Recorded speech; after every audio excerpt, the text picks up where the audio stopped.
Hello and welcome to a beginner guide to the story of Seasons, A Wonderful Life. In this video, I will give you 10 tips on everything you should know when beginning A Wonderful Life.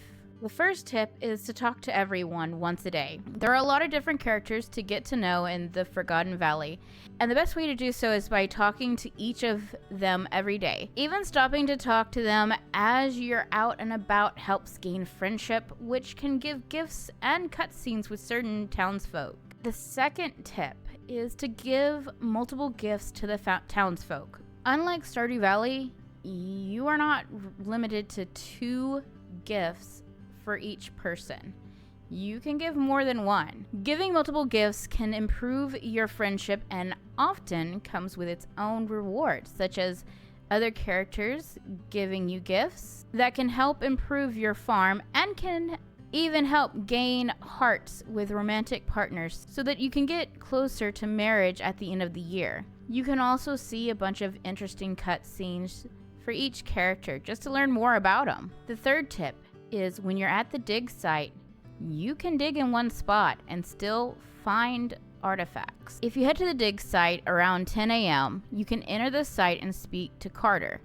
He'll explain that he could use a hand or two and will set you to work digging for items of value. While there's nothing wrong with digging at each spot available, it's better to pick a spot and choose to dig there.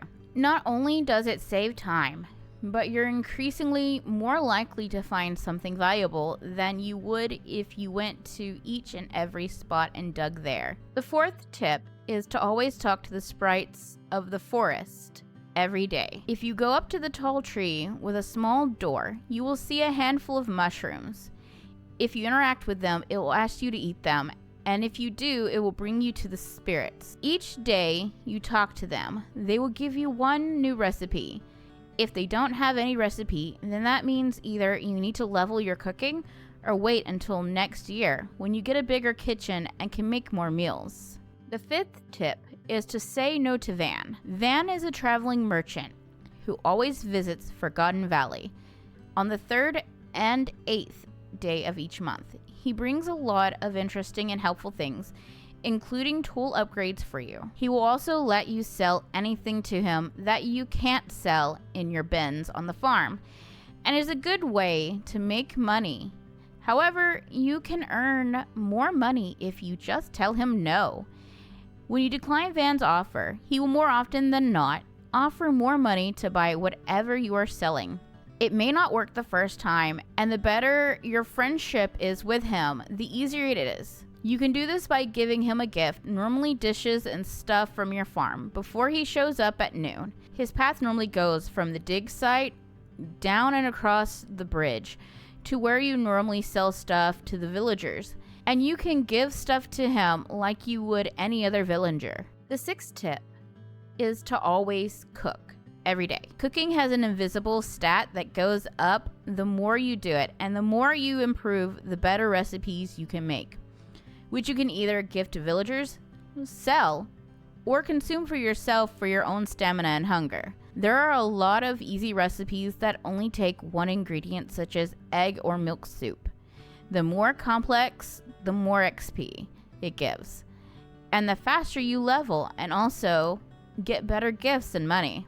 The seventh tip is to spread fertilizer in your pasture. While it doesn't grow back after you cut it, the grass, if you don't cut it down, does spread to the nearby tiles, and in time will spread to the whole field if you don't cut it all down. This is very useful, as using a scythe to cut the grass down gives you fodder to feed your barn animals, and in return saves you a lot of money in the long run.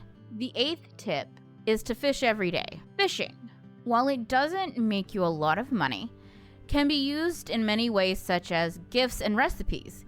Each time you buy an upgrade from Van allows you to catch different species of fish, and it is a relaxing pastime if you are looking for a chill way to spend your day. The ninth tip is to make sure to pet and brush your animals every day.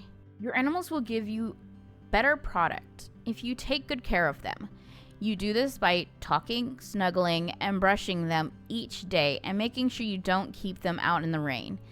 Doing this as well as a little of the good fodder can help keep the barn animals healthy as well. The 10th tip is to check the weather each morning and evening. While you don't want to keep your animals out in the rain, checking the weather is a good way to see if you need to water for the day as well. The weather can also change throughout the day, and you can see the change by a sun, cloudy, or rain icon up in the top right corner. You can also see if something has changed by checking the TV in the morning and evening as well.